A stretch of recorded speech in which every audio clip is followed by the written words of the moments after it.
everyone. Thank you so much for joining me today. We're going to talk about analytics everywhere and building a business-led data and analytics strategy. But before we get started, I'd really like for you to know a little bit about me and kind of how I shaped, how I come to strategy.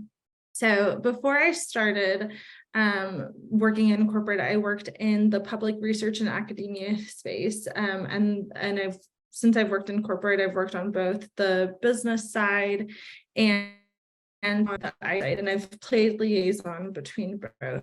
This background really of like getting a perspective of both business and IT, and then working in research, has really helped me shape my point of view when it comes to DNA strategy.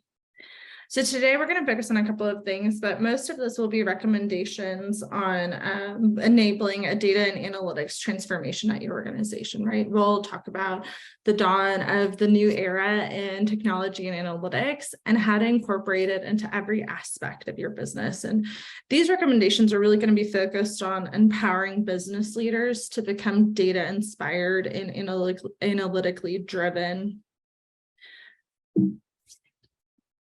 All right, so before we get started into kind of thinking about formulating the strategy, I want to give some context, right? And really help you understand why it's important and why I think that DNA is an imperative in business strategy.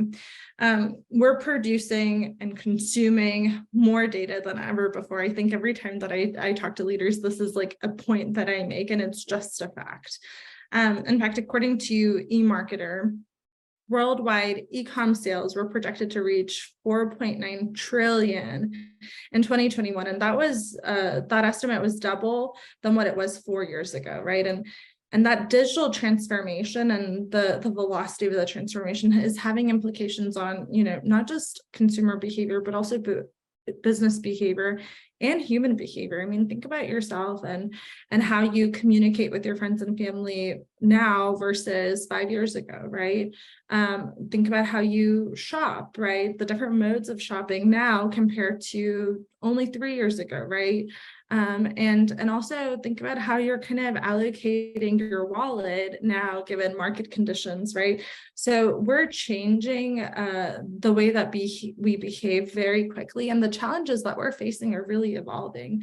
And actually, because of those challenges, I would argue that every leader is data inspired to some degree, right? They have to be, given that some of the greatest disruptors of our time have happened in just the last 3 years alone, right? So again, from COVID to labor market fluctuations, organizations are really having to ensure that their operations are viable and that their companies are equipped to remain competitive. But I often wonder, right, so given these disruptors, can they really, really ensure that their businesses are going to remain viable if they don't put data and analytics at the forefront of their business strategy? And in fact, I think that's the biggest differentiator between organizations and leaders that really kind of take market share, right? Is even though everybody's kind of data inspired to some degree, the ones that really adopt and embrace data and analytics within their business strategies are set to succeed. And I think that the next slide is really going to do a deep dive there, right? And we're in the dawn of this new era. And I talked to you guys about e-com stats. I want to give you guys 2 more stats that I think is going to really drive home just the amount of change that's happening. So cloud adoption, which has been growing rapidly, was projected to reach 832 billion by 2025, and that's up 124% from 2020. And that was a research done by Markets and Markets. The global generative AI market is expected to grow from just 146 million in 2018 to 682 million by 2023, so this year, right? And if you're doing the math with me, that's 370% growth, right? So just think about that. Think about that velocity. Think about how much transformation is happening over such a small span of time. and with that first slide, our company is positioned to evolve with that change, right? To me, the biggest disruptor thus far has been the release of ChatGPT, and it's had some huge implications already. It's really raised the bar, I would say, in generative AI and democratization of generative AI, putting it in the hands of the masses. And it's induced a lot of competition. I mean, think about what happened shortly after the release of ChatGPT. We had Google sent out, right, their internal notice of the worries that they were having that ChatGPT on Google. Shortly thereafter, they released barred testing to limited markets. We've had Microsoft kind of announce that they were going to incorporate generative AI within their suite to degrees that they hadn't before. I used Canva to build the slide deck, and they had a new feature that was released relatively soon after ChatGPT. And I think it's called Magic, and what it does is it generates content for you, right, with just a few words of prompt. So the template for the slide deck was actually created by Canva and not by me. And to me, right, what that really does is it warps my sense of time, to be completely honest, right? That's the biggest implication of this for me. It's giving me this the space back, the time back to do more valuable things, right? I'm no longer kind of circling writer's block because I can use generative AI to develop content for me, right? So not only is this dawn of this new era in generative AI kind of inducing competition for tech providers, but it's also inducing competition for the workforce. And in fact, I would kind of argue that the era that we're in now, this is the space race of our generation, right? So with that context, we'll explore the recommendations on how to build a business-led strategy. And we're going to really think about how, given all of the disruption, given all of the technological advancements and emerging tech, how our businesses shape their strategies, right, to ensure that they're viable and competitive going forward. But I don't want to overlook that at the core of every DNA strategy is people, right? There's a human component there. And in fact, there is no DNA transformation without a cultural shift. People really have to be bought in to adopt the change.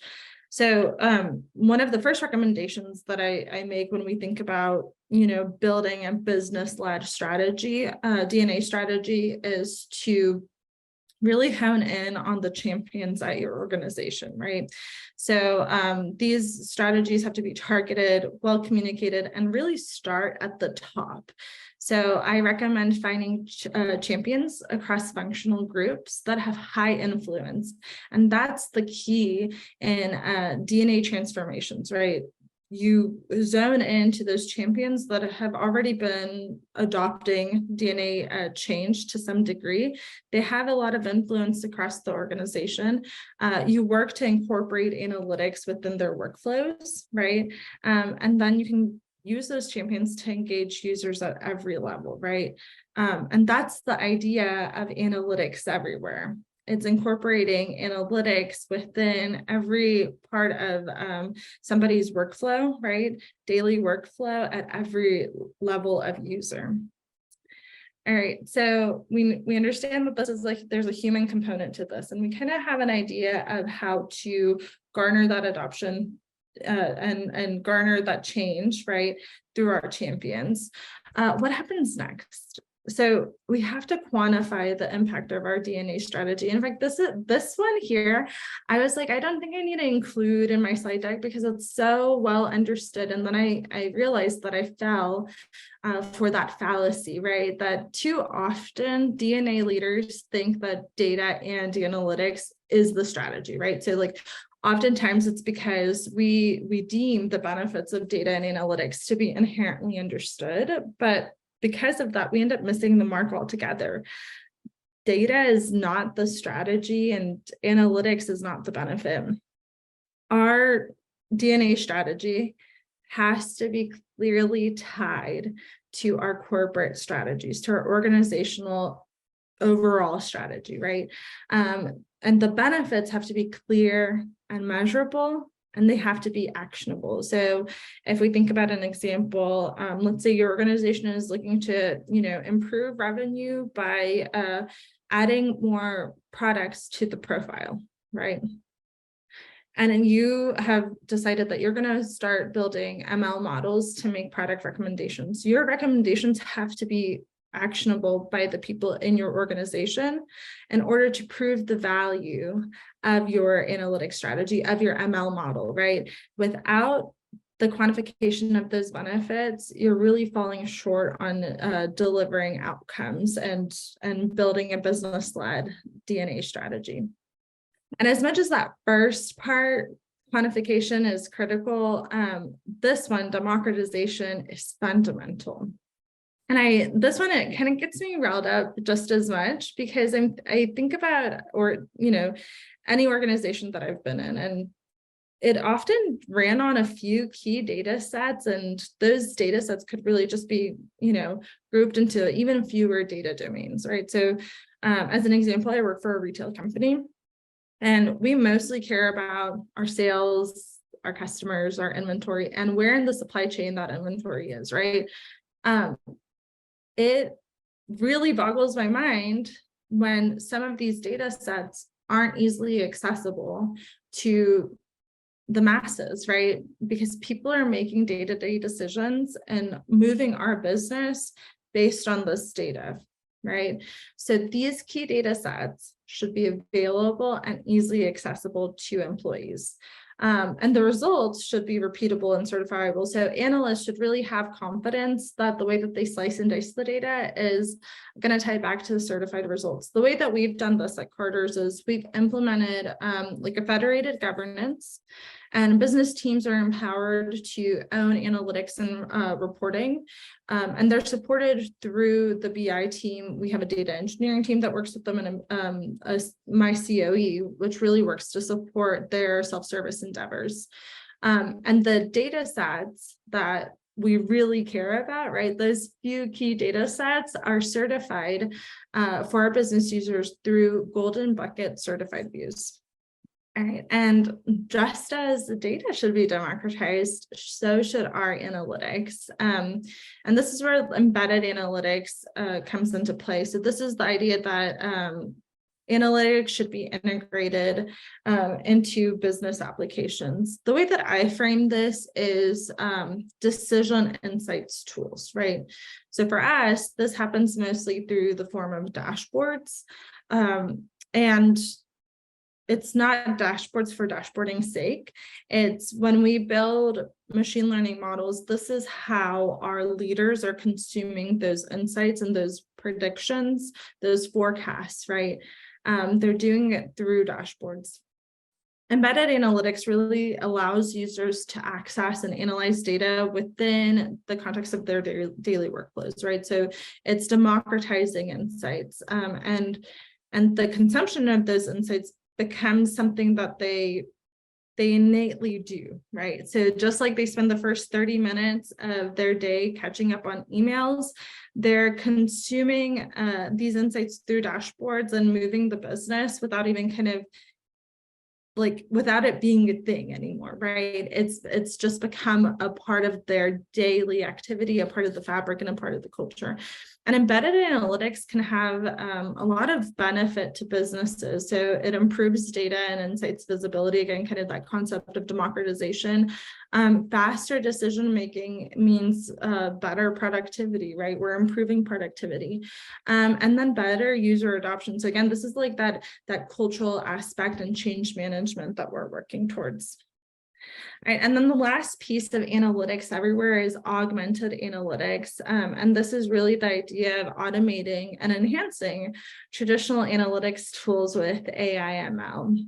And the goal of this is to empower average business users with advanced capabilities, even if they don't have that specialized skill in data science or statistics. And again, the way that I kind of frame this is machine learning on top of machine learning. So there are a few examples that I can bring up automated data preparation. So this is where ML algorithms are automatically cleaning and transforming your data, which gives you the time back to spend on like higher value activity, right? On the actual analysis of the data and the interpretation, rather than the data cleaning and preparation. Then we also have like an example of augmented analytics through predictive analytics. So this is where your ML algorithms are going to identify patterns and trends in your data to make predictions. And this all kind of happens seamlessly through a tool that you're already interfacing with. So we're on a Tableau platform. So a couple of examples for me are Tableau Prep, which kind of offers recommendations off the bat to clean your data without you having to kind of parse through it yourself. I know that there's capability of that on AWS as well.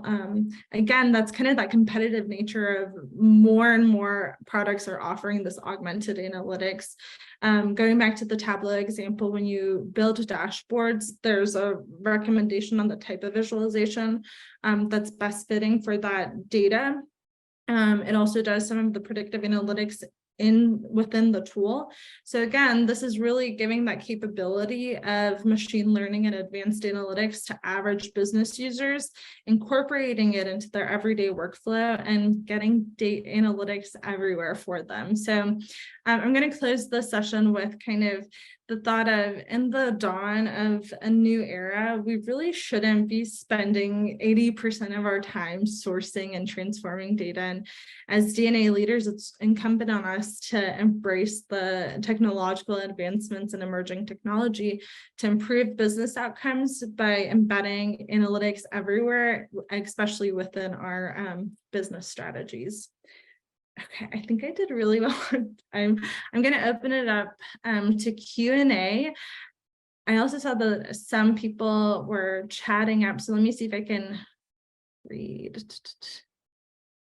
So I have some people talking about Canva. That was nice to see. If you guys have any questions, feel free to drop it in the Q&A. I think that's what we'll use for. I don't have any open questions. Okay. Well, thank you guys, and make sure that you stay connected with me. I love growing my community and kind of getting to know you guys better too. So thank you so much for joining me.